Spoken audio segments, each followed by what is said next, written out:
Section 1.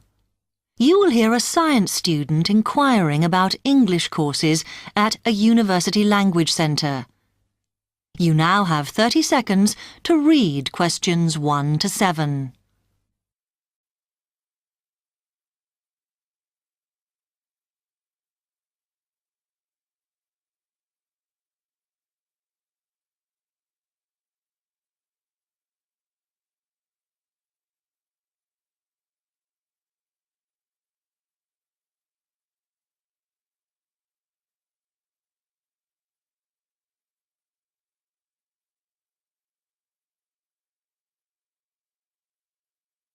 Hi, I've come to ask about the English courses you run for international students. Oh, right. I assume you're a student at the university. Yes, I've just started. Okay. Well, we've got a range of courses. It depends what you think you need and how much. We can't run everything at the same time, though. So, for example, in this first term, we are just doing a writing course. I see. That sounds quite useful. What else is there?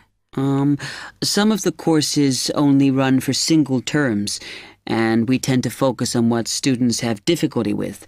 That means we don't usually do speaking courses, but next term you can do listening. Oh. That'll help you with lectures and things. Our provision is all based on what the majority of our international students need. So is everything term-based? There's nothing that you run all year? Well, let's have a look. Yes, there is a class for vocabulary and grammar every term. That's for everybody, but it's split into 3 or 4 levels. And what about in the holidays? We don't do anything during the winter or spring break. Oh. But over the summer, there's just general classes because that's what most students want. A bit of everything. Okay, quite a variety then. I'll have a think about what I really need because I haven't got much time. Do you have about 20 students in each class, the same as our science seminars? We try to keep it at about 12 and certainly not more than 15. It's important for language classes. They're very different from your normal courses. Right. And how much are the classes? The rate varies depending on how many hours you attend, but you shouldn't have to pay. Usually, the department will fund you and even sort out which classes you need. Brilliant. It would be quite useful for me to have a certificate to take back to my country. Do you put us in for exams? Yes, but we don't like them to clash with your main course exams in June, so we run them in May. Oh. That leaves you time for revision. Do I have to sign up for something now? I'm not quite sure what I want. Classes haven't quite started yet, so you've got time to decide what you do. All we insist is that you sign up before week 5. That gives you about 3 weeks to decide. Okay. You now have 15 seconds to read questions 8 to 10.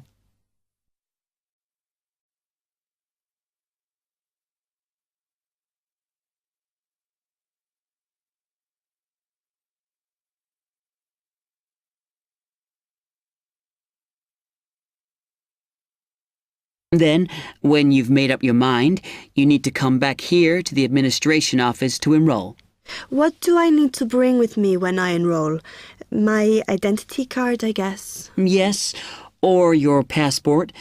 Then you'll be given a registration form, which you'll have to show to the teacher when you have your first class. Okay.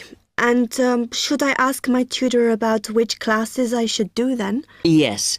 Then you get a note from him and give that to the desk when you register. Can I use the computers here as well? Yes. You'll be given a password when you go to your first class. So remember to bring a disk with you to save your work on, as you won't be allowed to save it on the hard drive. Okay. Will I need anything else? Dictionary? We've got loads of those here that you can borrow. But you'll need a notebook as we don't provide paper or files. Okay. Thanks.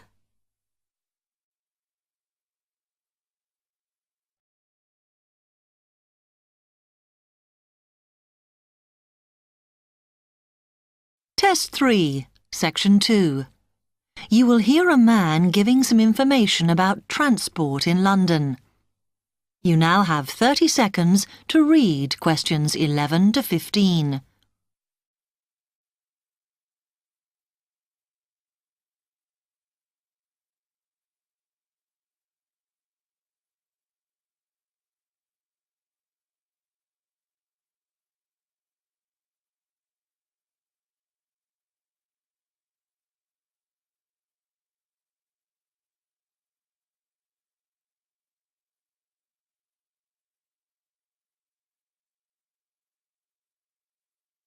Hello, can I help you? Oh, yes. I was wondering what the best way was for me to get around London. Well, there are a lot of possibilities. As you probably realise, the main ways to get around are bus, train and tube. Oh? The Underground. Oh. It depends how much you want to spend. All forms of transport offer special tickets, such as cheap day returns on the trains and so on. Overall, you'll spend less on the bus as it operates on a basic flat fare for each journey. But of course it may not go to where you need to travel to. The mainline trains only operate in the outlying areas, though a few cross London, whereas the tube has stations which are placed in central areas of the city, close to the main sites and shops. Obviously there are more bus stops, but you will probably have to change buses to get where you want, which can be inconvenient. You will find that the buses are mainly in the central areas, but some tube lines go quite a long way out of London, so you could use this for longer journeys. Having said that, the tubes do get very crowded, so you should use the train if you want to sit down. It does depend where you're travelling to. Well, I'm living on the outskirts, but I have to travel into London to college every day, and then around London when I'm here. OK, so time is going to be an issue for you. The tube should be fast crossing London, but quite honestly, there are so many delays that it's not very efficient. Again, the train has fewer stops, so is probably your quickest option to get to and from college. Of course, which service you use might depend on how frequent it is. I mean, the trains might only be every 20 minutes or whatever, but a timetable is published to save you hanging around. There are a lot of tube trains at busy times of day, but fewer at other times, whereas the buses run every 5 minutes through most of the day, and there are night buses. But you'll need to check out your route first. You now have 30 seconds to read questions 16 to 20.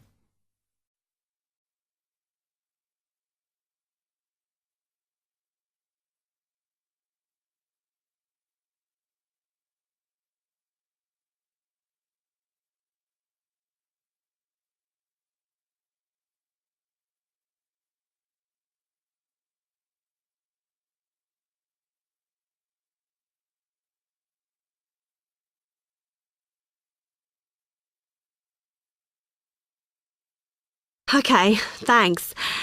How can I get from here to Hackney then? Right, well, you can choose. We're here at the information office, OK?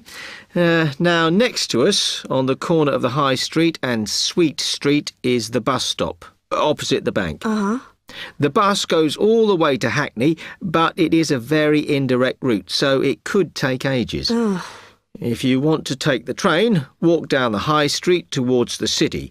Go past the bank, and on your left is the station, just before you get to the post office.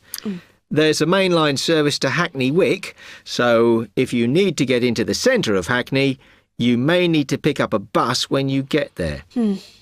Opposite the post office, on the corner of Hart Lane, is the tube entrance. You'll see the big signs. That's probably the best way to get there, though you may have to change. It's probably best if you go and get a travel card first. To get to the ticket office, you go out of here onto the High Street. Then turn into South Street, and the ticket office is on your right opposite the cinema. Of course, you may decide it's quicker to take a taxi. But it's a long way, so I think it'll be very expensive. If you do want to get a cab, then the rank is outside here, just opposite the office.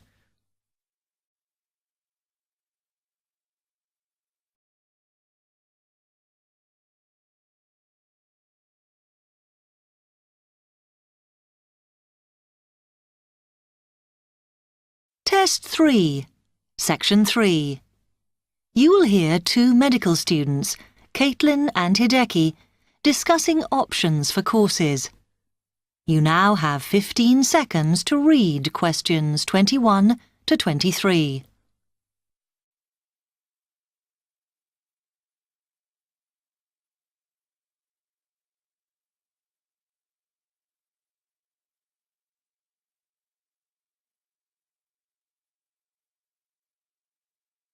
Hi, Hideki. How are you? Fine. I'm glad I bumped into you. Have you got 5 minutes to sit down and discuss our extra course options for next term? Yeah, sure. You mean the support courses for our modules? Yes. We've got 3 choices, and I'm not sure which would be best for us to do. Let's have a look. Yeah, we could do science and ethics. Sounds quite interesting. Yes, but I think we should be thinking what we get out of each course. So, science and ethics, there's a lot of reading and research to do. And I don't think it comes up in the exams, does it? I'm not sure. Oh, I see we have to do assignments and we get our score from that. But what it would do is to force us to get better at doing essays and reports. You know, organizing them and using the right kind of language. Might be worthwhile. Yeah, you're right. An alternative is the pharmacology prelim course. Oh. I think it's in case we want to go on to transfer to pharmacology at the end of the year, because lots of students do. So it depends what we want to do in the future. But apparently, they send you off to find out about various companies and the differences between their products. It would give you lots of practice in investigative studies and analysis. I think I'd quite enjoy that. Yes, I see your point. Then the other option is reporting test results. Sounds a bit boring. Not sure why they have a separate course just for that. Well, I could certainly do with some help in that. Because if you go out into industry, that's what you'll spend most of your time doing. So it's got a very practical application. I think I'm going to go for pharmacology. Me too. You now have 30 seconds to read questions 24 to 30.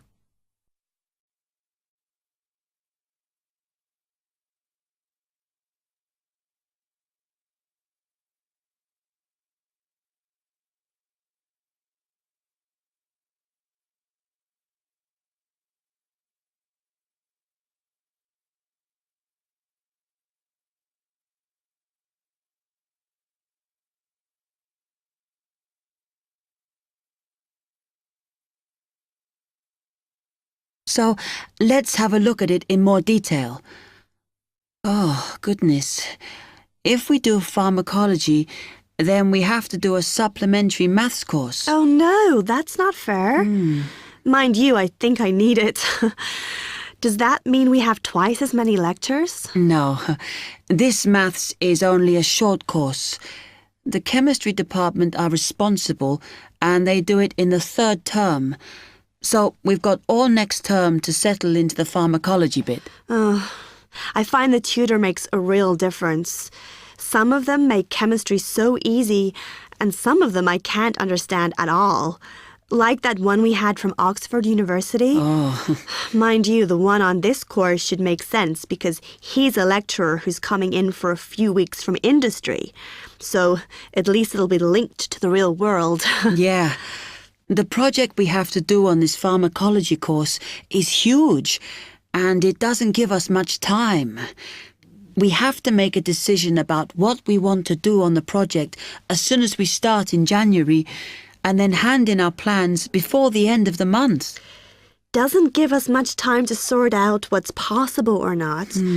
I mean, doesn't the scale of our project depend on what resources we can have? Like what equipment we can use? I suppose so, though I think there's plenty available.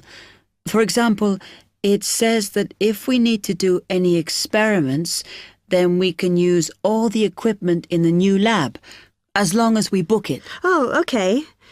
It's slowly beginning to take shape for me. I think it'll be a good course.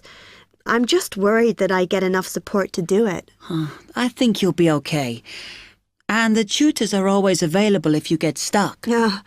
Actually, it says that if you're not sure, then in December, they'll be running 1 or 2 additional seminars. So I might go to those. Actually, what's quite interesting is that at the end of the course, when our project is completed, then we have to do a presentation on it. Oh. I think that's quite good practice. A bit scary, though.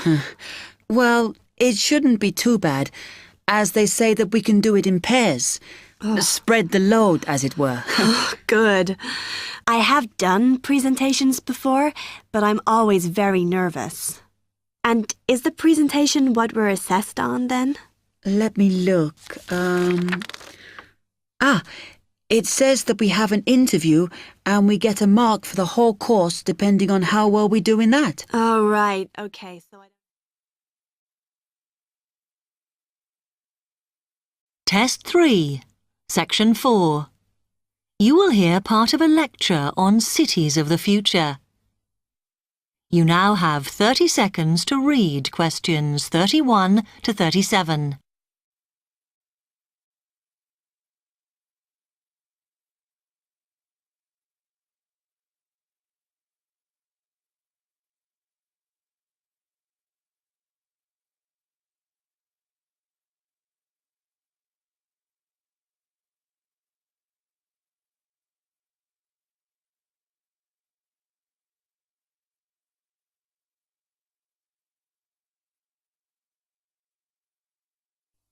OK, we've been looking at how societies will develop in the future and at the increase in the size of cities. So I want to talk to you today about the key considerations in these cities of the future. There are 3 key elements I want to look at, and these are the new features they will have, issues of size, and the main problems to be considered. First of all, individual transportation will be a big factor in these new megacities as public transport becomes unmanageable. There'll be a huge rise in the use of segways, which are personal transporters like motorized scooters. As a result, and partly also to reduce pollution, roads will be altered so that they are narrower and will take up less of a city's space than they do currently. Naturally, this is a major change to the infrastructure, and something that may hinder it is the huge amount of investment it will require. The next thing is, what is going to happen to the commercial areas? We do not want these to become even larger concrete jungles than they are at present, so we have to look at design. And current designs for city development include building gardens on the roofs of these buildings to make a more pleasant environment for workers. And you may think that these areas will expand to cope with increased commercial activity. In fact, the prediction is that they will cover 1/5 of the area that they do at present as we build upwards. The exception to this is shopping centres, which we predict will expand with more and more temperature-controlled malls. What may cause difficulties is that the superstores will be confined to the outer edges of the city, as they will be too big to fit into the new malls. Then, of course, there are the residential areas, and these will undergo their own changes. One particular development will be houses which are built from glass, as innovations in this material allow it to provide light without causing problems with temperature inside a building. The residential areas will not be allowed to expand without limit, as happens in some areas at present, and their size will be restricted to a population of 15,000. One issue, which has yet to be resolved, and I'm not sure it ever will be, is how we manage to house older residents. They will be increasing in numbers as time goes on. Finally, how will these cities live? We know we have limited energy sources, so what will we do? Well, something currently in development, which will be a feature, is that waste is going to become an energy source. For example, to provide gas in homes. Also, as new technology and systems are developed, we will find that energy plants will become smaller.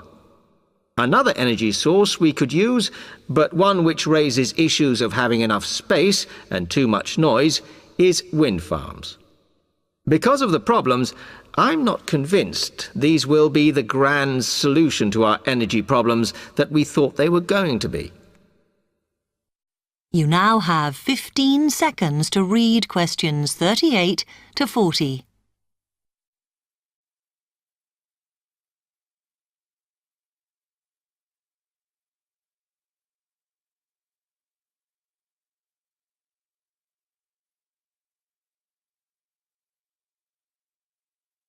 Now, moving on to looking at the social aspect of cities, we need to look at housing and how people will live. Cities currently have flats in the centre, populated by single people and wealthier residents, and families tend to move to the outskirts. In the future, the centre of cities will see a dramatic change. We will see many more examples of cooperative buildings. This is where people join together to form a company that owns the building they live in. And despite continuing shortages, there will also be a rise in the provision of retirement homes in city centres, so that the elderly can have easy access to hospitals and shops. Recently, we have seen a levelling off in the growth of private housing, and I think that will not change. But we are likely to see more social housing, as far fewer people will be able to afford to own their own homes. OK, now, if anybody has any...